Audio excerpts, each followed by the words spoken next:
Il y a 12 propositions pour le climat qui sont sorties avant-hier, là, ou la semaine dernière. Et l'une d'elles, c'est d'interdire les voyages en avion, non justifiés. Mais les mecs, ils ont fumé quoi?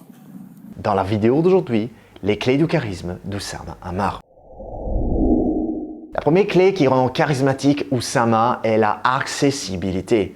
Plein d'entre nous pensent qu'il faut toujours faire sentir les autres un peu inférieurs et toujours mettre en évidence ses qualités de façon explicite afin d'être perçu comme un leader. Mais cela est souvent l'inverse. Les qualités que vous avez, les autres doivent les comprendre d'une certaine façon. Oui, vous devez les communiquer de façon subtile, mais plus vous êtes connu et fameux, plus vous devez faire attention à ne pas faire sentir les autres inférieurs. We'll get credit for a performance, but what's rarely talked about is what we do as a collaborative sport. Oussama Ammar est un vrai spécialiste de ça. D'abord, il est en surpoids et il assume ça.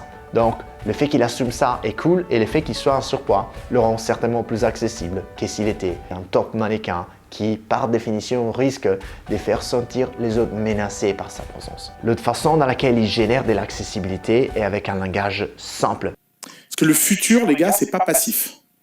Le futur, c'est toujours construit par quelqu'un. Si vous voulez être super fort à prédire le futur, fabriquez-le.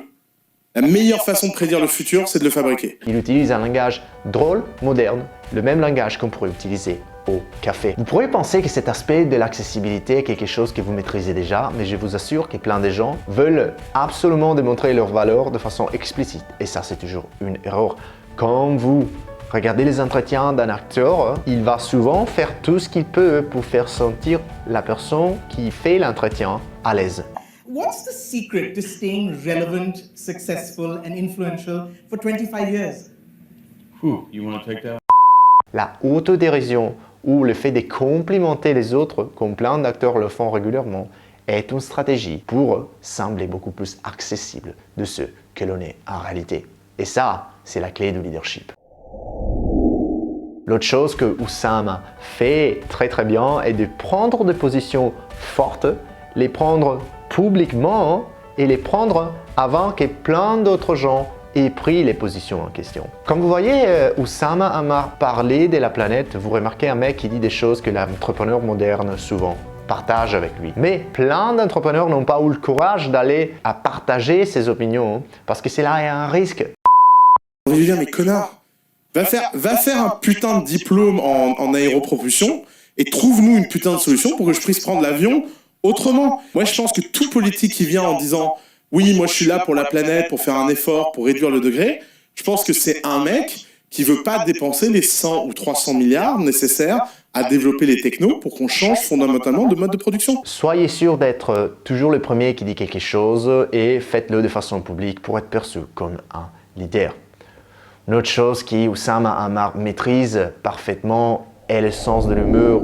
Le mec, d'abord, est quelqu'un qui sourit et c'est quelqu'un qui, tous les 3 minutes dans sa prise de parole, effectue une blague. Pourquoi? Parce qu'il veut garder l'attention de ses interlocuteurs. Il n'a pas peur d'être moderne, il s'en fout complètement du contenu. Parfois, lorsqu'il prend la parole, il veut d'abord que l'attention de son audience soit gardée. Nike a fait une campagne de soutien à ses joueurs. Avec un clip extraordinaire sur la culture noire. Ce qui s'est passé, c'est que ce clip a fait que des républicains ont brûlé des chaussures Nike. Et le CEO de Nike a fait cette blague qui m'a fait mourir de rire, c'est que chaque chaussure brûlée, il fallait quand même l'acheter avant, quoi. Une autre clé du charisme d'Oussama Ammar est qu'il connaît beaucoup des restaurants à Paris. Le mec, si vous demandez un conseil sur... Je plaisante les gars, je voulais attirer votre attention justement. L'autre clé de son charisme est évidemment le fait qu'il est optimiste. Même quand il critique la France, il arrive toujours à dire que la France a du potentiel, qu'il y a des solutions. Et donc, il ne fait pas que critiquer, il propose aussi des solutions faisables. Penser comme un comptable, savoir penser comme un sociologue, savoir penser comme un biologiste, savoir penser... Et tous les trimestres, j'essaie d'acquérir un nouveau modèle mental. Et donc, quand tu après abordes des sujets, tu les abordes plus avec un point de vue, genre je suis ingénieur, je suis machin. Non, tu es capable de switcher de l'un à l'autre comme ça t'arrange et de voir sur une même réalité des trucs très différents.